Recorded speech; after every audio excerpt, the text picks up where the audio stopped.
सभी को नमस्कार। मेरा आज का टॉपिक है सेफ इन्वेस्टमेंट के ऊपर। हमने सभी ने अपने बैंक की पासबुक को देखा होगा, वहां पर यही लिखा रहता है कि मेरी 5 लाख तक मनी इंश्योर्ड है, यानी 5 लाख तक मनी मेरी बैंक में सेफ है। सो ये मेरे माइंड में क्वेश्चन रहता था कि ऐसा क्यों है। देन रिसेंटली आईसीआईसीआई बैंक में एक न्यूज आती है कि मिनिमम बैलेंस 50,000 होना चाहिए।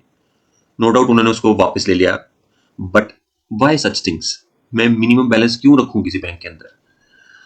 इन सारे टॉपिक्स को देखते हुए मेरे माइंड में आया है कि क्या अल्टरनेटिव्स हैं मैं कि जहां मनी मैं अपनी सेफ वे से रख सकता हूं अदर देन बैंक्स। तो ये मैंने रिसर्च करना स्टार्ट की। So before I start a small disclaimer that I am not SEBI registered adviser. ये जितना भी कंटेंट आपके साथ शेयर किया जा रहा है ये सिर्फ एजुकेशनल पर्पसेस के लिए शेयर किया जा रहा है। प्लीज अपनी रिसर्च कीजिए, अपने फाइनेंशियल एडवाइजर की हेल्प लीजिए before making an investment. That I am not responsible for your any profit and loss. सबसे पहले हमारे पास है जीसेक बॉन्ड्स। जीसेक बॉन्ड को हम आरबीआई बॉन्ड्स भी बोल देते हैं क्योंकि ये इशू किया जाता है आरबीआई की तरफ से और ये 100% सेफ है। और इसे हम बाय कर सकते हैं आरबीआई रिटेल डायरेक्ट पोर्टल से या स्टॉक एक्सचेंज से। अगर स्टॉक एक्सचेंज से हमें खरीदना है तो हमें किसी भी ब्रोकर से हम बाय सेल से कर सकते हैं। There is no upper limit, आप जितनी चाहे इन्वेस्टमेंट इसमें कर सकते हैं। और इसका जो इंटरेस्ट आता है वो साल में हमें 2 बार आता है। I think in January and जुलाई के इन्हीं के आसपास आता है हमारे पास। और जो इन्वेस्टमेंट है इसमें मिनिमम इन्वेस्टमेंट जो है वो है 10,000 जब हम उसे बाय करते हैं। बट सेकेंडरी मार्केट में जब आप बाय करने जाओगे आप इसको इन टर्म्स ऑफ 100 रुपीज में भी बाय कर सकते हो। मैंने इसमें रेंज लिखी है 100 to 10,000। और सबसे इंपॉर्टेंट जो इसकी एडवांटेज है वो है कि इसे प्लेज किया जा सकता है, यानी इस जो भी हम मनी इसमें इन्वेस्ट करेंगे उसे हम रीयूज कर सकते हैं किसी और इन्वेस्टमेंट्स के अंदर जब हम इसे प्लेज कर देते हैं। अब डिसएडवांटेज क्या है कि इसका लॉकिंग पीरियड बहुत हाई रहता है और अगर हम इन बिटवीन कभी इसे सेल करना चाहें या बाय करना चाहें तो लिक्विडिटी बहुत लो मिलती है इसके अंदर। जो हमारे पास जीसेक बॉन्ड्स होते हैं उसमें 2 इंपॉर्टेंट पैरामीटर्स होते हैं।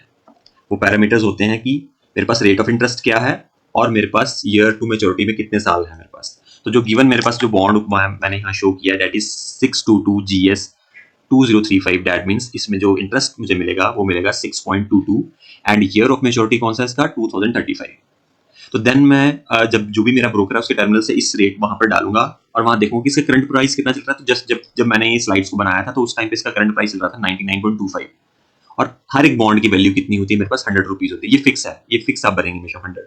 तो कूपन रेट कितना हो गया 6.22 और ईयर टू मैच्योरिटी कितने साल बाद मैच्योर हो रहा है तो 10 ईयर्स कर रहा है। तो फिर मैं कैलकुलेट बताऊंगा तो मुझे पता चलेगा कि करंट अगर यहाँ पे इससे रेट ऑफ इंटरेस्ट देखूं तो मुझे 6.267 की परसेंटेज से मेरे को यहाँ से इंटरेस्ट मिलेगा। और अगर मैं इसको होल्ड करूं लास्ट मैच्योरिटी तक तो मेरे को कितना इंटरेस्ट मिलेगा 6.3। ऐसे ही मैंने एक और एग्जांपल लिया है मेरे पास, जो मेरे पास नेक्स्ट है that is next bond is 716 GS 2050। Again इसका अगर आप जब मैं प्राइस करूंगा अपने ब्रोकर टर्मिनल पे चेक करूंगा वो जो भी प्राइस आएगा आप चेक कर सकते हो। तो जिस टाइम पे मैंने बनाया तो दैट इज 102.25। अगेन फिक्स कितना लिखूंगा मैं 100 वहां लिखूंगा। कूपन रेट कितना आ गया मेरे पास, जो मेरे पास 3 लेटर्स हैं स्टार्टिंग के 7.16% आ गया। तो मैच्योरिटी का में कितने साल हैं अब यहाँ से मेरे पास 2025 से 2050 तक कितने साल हो गए 25 ईयर्स हो गए अप्रोक्स। ठीक है, तो अब मैं जब इसको कैलकुलेट करूंगा तो अब मैं देखूं कि अगर मैं अब इस टाइम पे इस बॉन्ड को खरीदूं तो मुझे कितने परसेंटेज से मिलेगा 7.002। और अगर मैं मैच्योरिटी तक इसको होल्ड कर दूं तो मुझे कितना मिलेगा 6.967।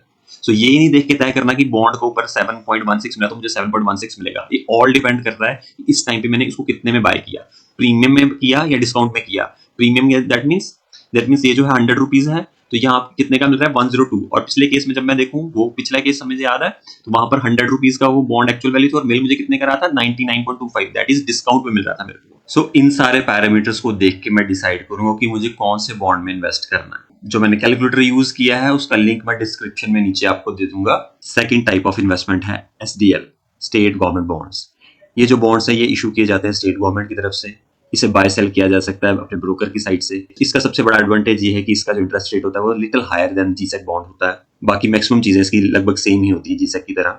बट एक चीज जो इसमें डिसएडवांटेज है वो ये है कि इसमें जो प्लेजिंग पॉसिबल नहीं है, लिक्विडिटी इशू इसमें भी रहता है और लिटिल रिस्की होता है than G sec bond. But SDL के रिस्क को मैं मिनिमाइज कर सकता हूँ कि जो मैं इन्वेस्टमेंट कर रहा हूँ वो डिफरेंट स्टेट बॉन्ड्स के अंदर करूं, एक ही स्टेट के बॉन्ड के अंदर मैं इन्वेस्ट ना करूं, तो उसका जो रिस्क है वो मिनिमाइज हो जाएगा। अब मैं कुछ एग्जांपल्स आपके यहाँ कोट किए मैंने कि डिफरेंट स्टेट्स के जो बॉन्ड्स हैं वो उसका इंटरेस्ट रेट क्या क्या है मेरे पास। मोस्टली इसे हम मंडे को बाय कर सकते हैं। थर्ड नंबर पे हमारे पास है टी बिल्स, जिसे हम ट्रेजरी बिल्स बोलते हैं। इसका जो इंटरेस्ट रेट है वो सेम एफडी की तरह होता है और ये अवेलेबल है हमारे पास 91 डेज के लिए 182 डेज के लिए, 364 डेज के लिए। तो 364 डेज के लिए हमारे पास है टी बिल जो है उसको हम प्लेज कर सकते हैं, और जो 91 और 182 डेज के लिए हमारे पास टी बिल्स हैं उनको हम प्लेज नहीं कर सकते। टी बिल्स को भी हम अपने ब्रोकर टर्मिनल से बाय सेल कर सकते हैं, और इसकी मिनिमम इन्वेस्टमेंट मेरे पास 1000 रुपीज होती है। इंटरेस्ट रेट मैंने ऑलरेडी आपके साथ डिस्कस कर लिया है, same as that of FD. So last we have liquid बीज।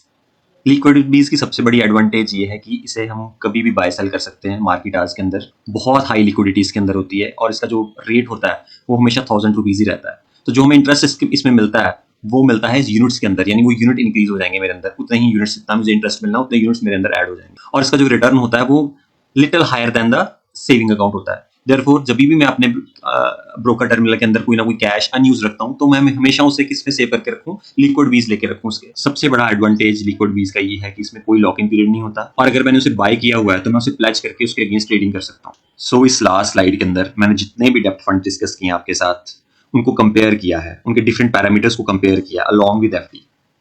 तो मैक्सिमम टाइम हम यही समझते हैं कि बैंक्स के अलावा बैंक्स एंड इक्विटी यही दो मार्केट्स हैं हमारे पास, बट डेप्थ फंड में बहुत सारे इंस्ट्रूमेंट है जिसमें हम इन्वेस्ट करते हैं, और हमें करना चाहिए क्योंकि हमें ये एक सिक्योरिटी देते हैं और एक फिक्स्ड रेट ऑफ इंटरेस्ट देते हैं। और यही नहीं, बल्कि जो मैं मनी इन फंड्स में रखता हूँ, डेप्थ फंड में रखता हूँ, वो मैं रीयूज कर सकता हूँ, उनको प्लेज कर सकता हूँ और उस मनी को फिर से रीयूज कर सकता हूँ। सो आप जरूर इन फंड्स को एक्सप्लोर कीजिए, और आपका अगर कोई भी डाउट है आप कमेंट सेक्शन में लिखिए, मैं उसको आंसर करूंगा। Thank you.